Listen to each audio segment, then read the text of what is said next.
ഇവര് ഫുഡിന് പ്രാവിന് വേണ്ടി ഫുഡ് കൊടുക്കാണ്ട് ഇങ്ങോട്ട് അതിന് വേണ്ടിയായിട്ട് പണി ചെയ്യുന്നതാണോ അതോ അവരുടെ ഇഷ്ടം കൊണ്ടായിരിക്കും?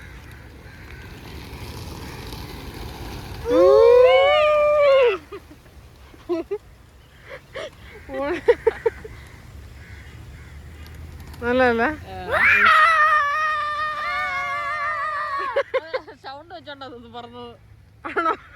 പിന്നെ ഒന്നും ചെയ്തില്ലല്ലോ നമ്മള്. ഫ്ലൈയിങ് അല്ലേ? ഒത്തിരി കടിക്കില്ല. തൊട്ടുപോലില്ല.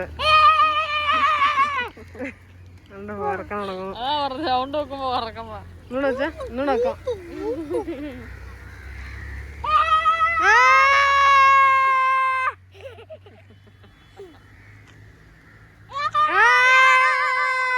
അത്രയും ദൂരം കേൾക്കത്തില്ല.